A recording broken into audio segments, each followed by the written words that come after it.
Hello everyone, it's JP back with this week's picks. So let's see how I did last week. I actually went 2-2 against the spread. Unfortunately, the Chiefs let me down, and so did the Bengals big time. So those two teams weren't able to cover the spread. However, the Lions and the Seahawks easily covered the spread. So I went 2-2 against the spread, and my lone total pick, the Chiefs Jets just squeaked by the 41.5 points that I had picked them to go over.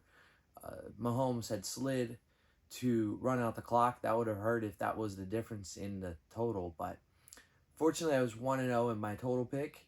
My head-to-head picks, I was 10-6. So to recap, for the season, I am now 6-8-1 against the spread.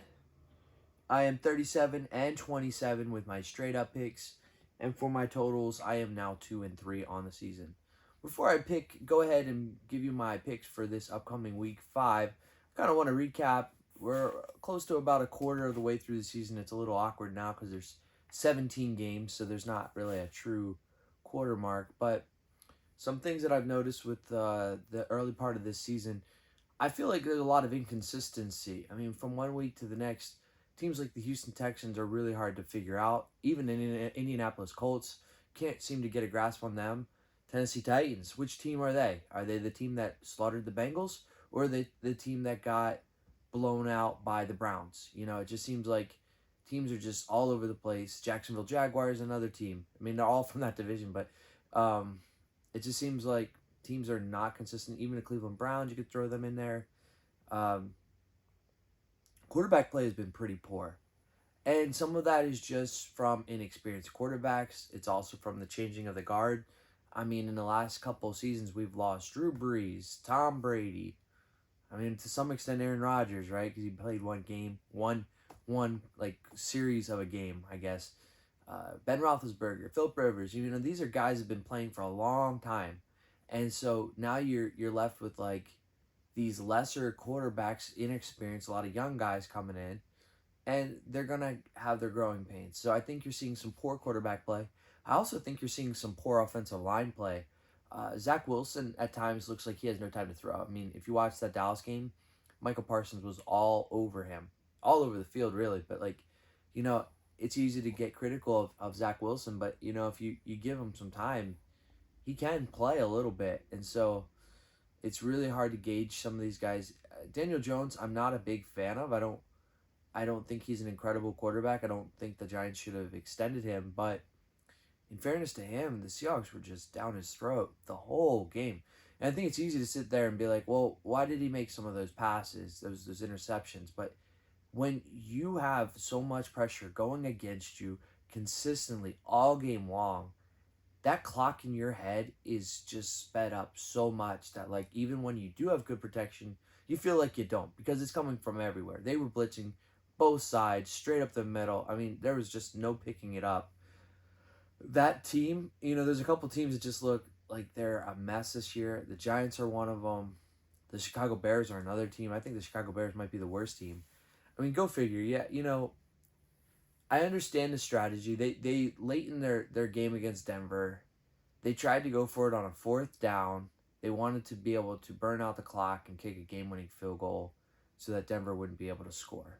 Well, they didn't get the fourth down, and instead of taking the sure thing field goal, which they were in easy field goal range, Denver goes and gets the ball, takes it down, gets a field goal, and then the Bears get the ball back, but not able to move it down the field in enough time. So, it's another, like, come on, what are you doing? Like, you have 0 wins on the season. You got to just take those points there. Like, I understand, you know, if you get that conversion, you probably win that game. But, like, there's no guarantee you're going to get it. I think some teams are studying what the Philadelphia Eagles are doing with their, I guess they're calling it the brotherly shove now. And, you know, it's an effective play for them. But everybody's different personnel groupings and strengths and weaknesses. And so, like, you know, you might have a really bad offensive line, or you might be going against a really great defensive line, or your quarterback might not be able to squat 600 pounds like Jalen Hurts. So there's a lot of things to think about. Yeah, I mean, 4th and 1, most teams should be able to get that, but, you know, there's a lot to consider there, and I think sometimes these teams are just, like, there's this sabermetrics of baseball, but there's also most this like analytical thing going over with football where guys are just plugging in like statistics, probability, calculations, and then just making decisions totally on like AWS, probability factors. And that's cool and all, but the game is won and lost with actual talent and good play calling, and there's a lot more to it than just probability. And sometimes some teams are in a better situation to go for it. Like if you're sitting there 3-0, you could probably afford to go for it and not be questioned. But when you're 0-3, you kind of have to take what's there. You can't not take the lead there. And I mean, it's easy for me to say this in hindsight, because if they had gotten it, they'd probably end up running out the clock a lot. Denver might not have gotten the ball back. But I mean, to me, it's a different judgment if your team is struggling versus if your team's succeeding. There's some teams like the 49ers. The 49ers have beaten up on the Arizona Cardinals. They've beaten up on the New York Giants. They beat up on opening week. They played the Steelers on the road, and so it's like, and they beat the Rams. And they're a good team. I think there's no doubt about it. But like, we're gonna get into this part of the season where both Philadelphia and the 49ers are going to start to get stiffer opponents, and we're really going to see like how they hold up. Brock Purdy looks great. He really does. He looks like the real deal. I mean, there's even parts of me that was like, is he really as good as he looked last year? And he looks like the perfect quarterback for that system, honestly. So it'll be interesting to see how the 49ers look against Dallas this weekend, or even on the other side, how Dallas looks against the 49ers, because Dallas came back and looked amazing against New England. So they're a hard team to figure out too. I mean, I think week to week you're gonna see a lot of this, like, which team are they? Because I think each team matches up so differently against one another. I mean, Miami just goes off of dropping 70 on Denver and then gets blown up by the Bills. So there's just this, like, it's almost like no team is perfect. I mean, Philadelphia got pushed to the brink against Washington. Is Washington that good, or maybe Philadelphia maybe not as good? Then again, last year Washington beat Philadelphia. So maybe Washington just matches up better against Philly for whatever reason. Sam Howell was playing really good football, made some nice throws. Philadelphia really struggled defensively to stop them. So I don't know. And Philadelphia has a stretch of the season where I think they play the Bills, the Chiefs, the 49ers, and the Cowboys in a very short amount of time. And even this weekend with the Rams, I mean, if Kupp comes back, you throw him and Puka Nacua together, and all of a sudden, like, the Eagles secondary is going to be really tested, and that's where they're definitely the weakest. That's their underbelly, if there is one. And so we'll see about that. Early season thoughts. I feel like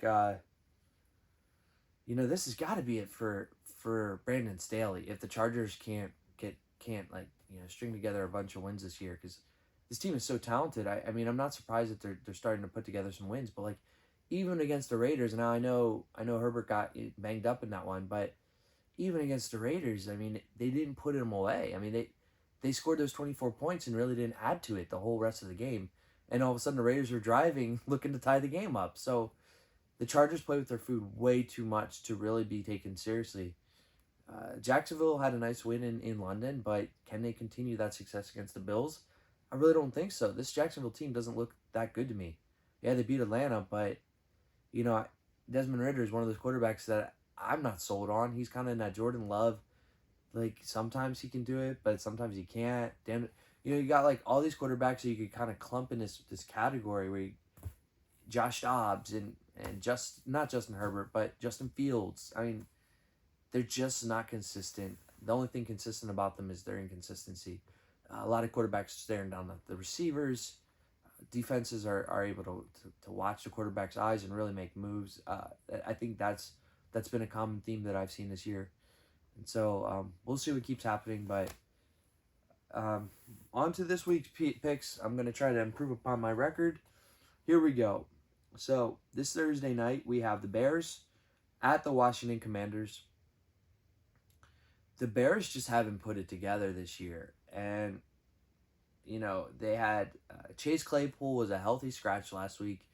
That's never a good sign. That obviously means there's trouble in paradise. Like, hey, they didn't like some of his comments to the media.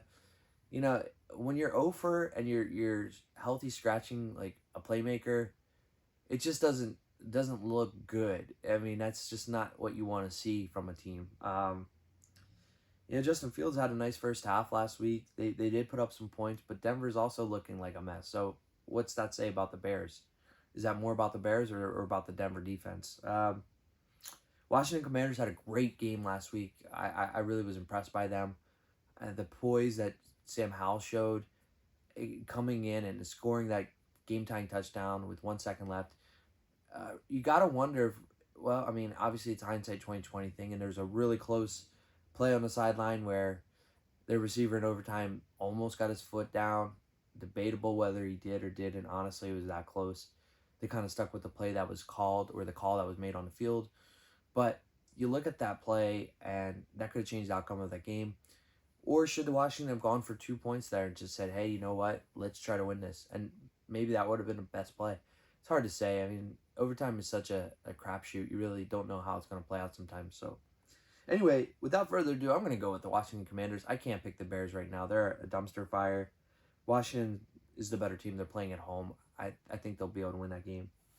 Jacksonville Jaguars at the Buffalo Bills. But technically it's in London, so it's not really. I'm going to go with the Bills in this game. They seem like they are turning a page. I mean, I think in AFC, I think you can make the case that they are the team to beat right now. I mean, last week I thought the Dolphins were, and I thought the Chiefs were, but if you look at how easily they dismantled the Dolphins, I think you got to say the Bills are playing good football. Now, they lost their cornerback White for the season, a torn Achilles. That's going to be a bummer for them, but I think they'll be able to handle Jacksonville. Jacksonville beat Atlanta, but there was something like unimpressive about it. I mean, they won, but and they had like back-to-back throws by Desmond Ridder that turned into interceptions, which was, good defense, but they only scored on one of them because they were trying to score touchdowns and they couldn't convert a fourth down. So, I just, Trevor Lawrence had some nice scrambles. There's a blown coverage that resulted in an easy Calvin Ridley score. I don't know. I'm going to go with the Bills in that one. Baltimore Ravens at the Pittsburgh Steelers. Steelers, it looks like Kenny Pickett's going to try to go. He hurt his knee against Houston. Ravens keep rolling. I mean, they're quietly playing really good football too. I'm going to go with the Baltimore Ravens there. I know they're going on the road, but Pittsburgh's offense is looking a little, sluggish. They can't do it. It seems like a lot of their points are generated from defensive stops and scores and stuff like that. So I'm going to go with the Baltimore Ravens. Carolina Panthers at the Detroit Lions. Carolina is struggling offensively. I got to go with Detroit. I didn't realize Bryce Young was injured last week when I made my video, but with or without him, I think the Lions are the best team in this matchup, and they had a longer period to rest because they played last Thursday, so it's in Detroit. Gotta go with the Lions there. Houston Texans at the Atlanta Falcons. Houston's playing good football. C.J. Stroud's slinging it right now, and Desmond Ridder isn't, and I'm gonna go with Houston. I know they're going on the road, but if you just look at the trends of the teams and momentum and things like that, Houston's playing good football. And I kind of expected that going into the season. I predicted them to double their win total, so I'm not totally surprised. I was just thinking they were going to start out the season a little better in week 1 and 2, but they're turning it on now. Next, you got the Chiefs at the Vikings. This will be an interesting game. I think the Vikings can compete. I really do. It's in Minnesota. But it is the Chiefs. I'm going to go with the Chiefs. I could see Minnesota putting up a fight, though. Minnesota scrapped just to get their first win, though. I mean, it just seems like nothing's coming easy for that team this year. They're talented. They're extremely talented, but nothing's coming easy for them. Next, you got the Saints at the Patriots. Man, these are two teams kind of floundering. I mean, I know the Saints have won a couple games, but they don't look good. They look a little anemic to me. They lost to the Bucs. Didn't look that good. New England got dismantled on the road against the Cowboys. But you know what? I feel like the Patriots against these subpar teams are actually a good team. They're still really well coached. They still have a decent defensive scheme. It didn't work against Dallas. That was just a bad effort. But I think New England will bounce back here at home. I really like them to win in this game. Tennessee Titans at the Indianapolis Colts.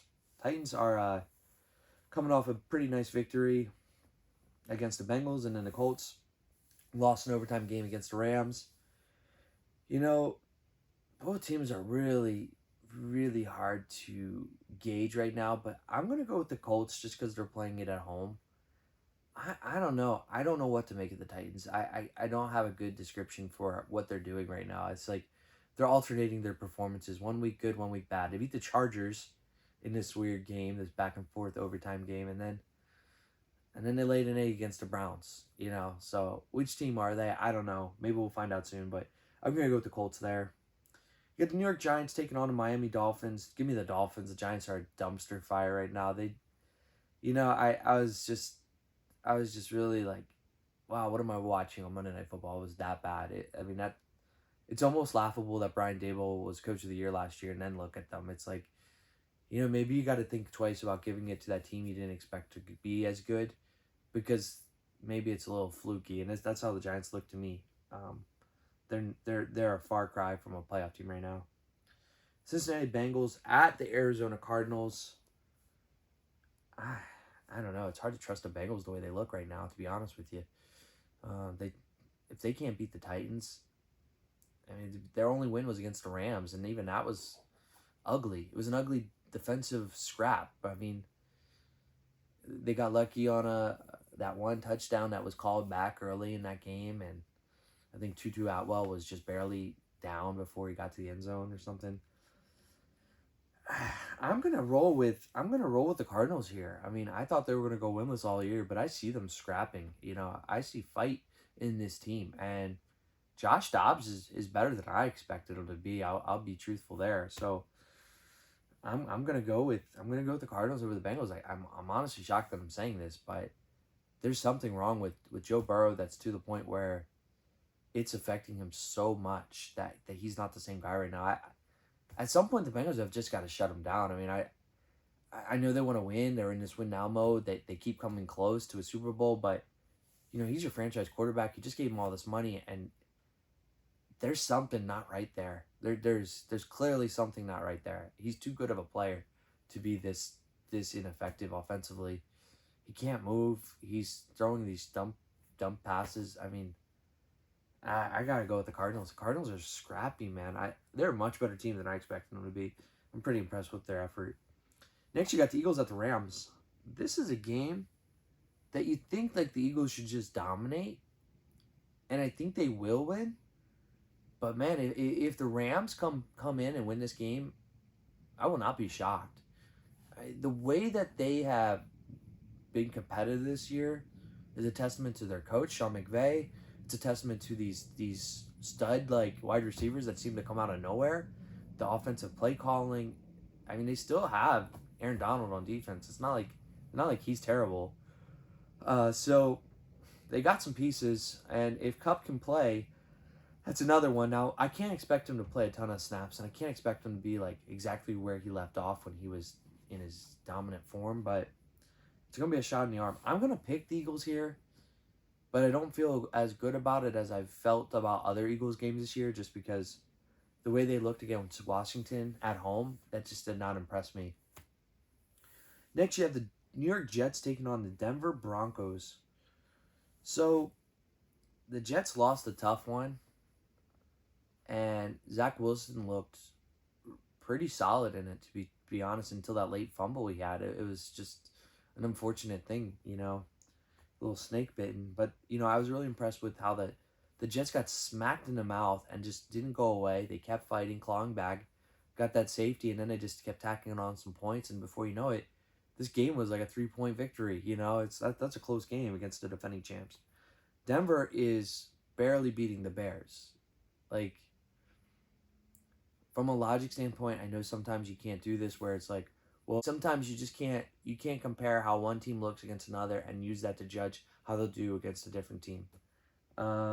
With that being said, I have to say that I got to go with the Jets there, even though they're on the road, just because Denver doesn't look good at all. I could be wrong, but I'm going to go with the Jets there. Dallas Cowboys at the San Francisco 49ers. This should be a very interesting game. Dallas played them tough last postseason. I mean, Dak Prescott made some mistakes, but Dallas did play them tough. I'm I'm actually gonna go against my gut here a little, and I'm gonna pick the Dallas Cowboys to win this game. And the reason I'm gonna do that is I just think Micah Parsons can do some stuff that will disrupt things for them. They like to do a lot of jet sweep stuff and be creative with Deebo Samuel and be creative with Christian McCaffrey. I think they limited the snaps to Deebo Samuel because he was nursing some ribs. They're going to need him if they're going to beat the Cowboys. The Cowboys are a sneaky good team. I know they let people down with the Cardinals loss, but, you know, they impressed me with the way they beat the Patriots. I mean, they're scoring in a lot of different ways this year, and I think teams have to be on alert to them. I really think they're a good team. Now, if the 49ers win this game, I will not be stunned at all. It's not a shock, but I'm just going with the Cowboys just because I don't think the 49ers have really been tested yet. And so we're going to find out just how dominant this 49ers team is.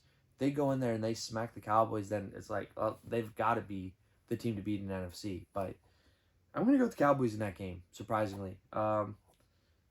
Next, on Monday Night Football, Green Bay Packers are taking on the Las Vegas Raiders. I'm going to check real quick to see if Jimmy G is going to play in that game. He remains in concussion protocol. And it says, Josh McDaniels says if Jimmy G comes out of concussion protocol in time, he will start in week 5. So it's like, will he or won't he? I think I'm gonna go with the Raiders just because I don't know. Both teams are kind of equal in my opinion. I'm just gonna go with them. They scrapped against the Chargers, I guess. Green Bay has just been kind of meh to me. It's in Las Vegas. I think that'll be maybe a deciding factor for me. There's a reason it's only a 1-point spread because I think even Vegas doesn't really know what to think of this matchup. So I'm gonna pick the Raiders in it. That's my pick. Okay, so now for my against the spread picks this week, I'm gonna go through who I think will cover. First up, I have Washington Commanders -6 at home. The Bears are bad, like pretty bad, and they got a lot of drama going on. I'm going to go with Washington to cover the -6 spread. And then next I'm going to take the Houston Texans +1.5 on the road. If I think they're going to win that game straight up and they're getting points, give me Houston in that game. Next up, you got the New England Patriots -1 at home. I think they can beat the Saints. I think their defense is going to generate enough pressure. Derek Carr played last week, but he didn't look great. So give me them. Give me the Patriots -1. I'm going to take the Dallas Cowboys +3.5. I feel like if Cowboys lose this game, it's not going to be a blowout. It could totally be a field goal game. And I think they're going to score enough points to keep this close. 49ers might win the game, but I don't think it's going to be by a blowout like some other games have been. So give me Dallas +3.5 in this game. And for my last against the spread pick for this week, I'm going to go with the Kansas City Chiefs -4 against the Vikings. I feel like the Vikings are not a good defensive team, and the Chiefs are going to exploit that. And even if this turns into a bit of a track meet, I just think the Chiefs are going to outslug them. They just have too many weapons for them. So I'm going to go with the Chiefs -4 in that game. For my totals picks, I have over 44.5 for the Washington Commanders Chicago Bears game. Neither team is incredible defensively. I think there'll be enough points to go around that this gets over. I could see like a 28-21 game, something like that, maybe 20-31 game. You know, I could see it just getting over that total. So I'm going to go with that one. Next up, I have the Eagles-Rams going over 51 points. I think there will be points scored in that game. I think the Eagles' defense is starting to show some flaws. I think the Eagles are going to put up points. I also think the Rams will too. I think this will be a high-scoring affair. It is the highest, second highest points for Vegas this week. The only higher one is the Chiefs-Vikings. But I'm going to go with the over 51 points in the Philadelphia Eagles-Los Angeles Rams game. I'm going to go with an under in the New York Jets-Denver Broncos. I'm going to go with under 43 points. Jets play great defense. Denver is not amazing on defense, of course, but the New York Jets aren't incredible on offense either. So I could see this being a low-scoring game. It's being played in Denver, and maybe that altitude will affect the Jets players a little bit. So give me the under in that game. My last totals pick this week, I'm going to go with the Cowboys 49ers over 45 points. Both teams have a lot of offensive weapons. Both teams can move the ball quickly. And both teams have defense that can force turnovers, and that can create a short field. Good kickers involved here. I mean, there's a lot of reasons why this game could go over. Yes, I know the 49ers have a good defense, and the Cowboys have Parsons and the rest of the crew there, but I just think the offense is going to get rolling, and I think they'll put up some points. I think both teams could hit in the 20s, and that should get it over the 45 mark. So I'm going to go with that one. All right. Well, that's all I have for this week. Let's see how I do. Thank you for watching, and if you like my content, please hit the subscribe button. Thanks for watching.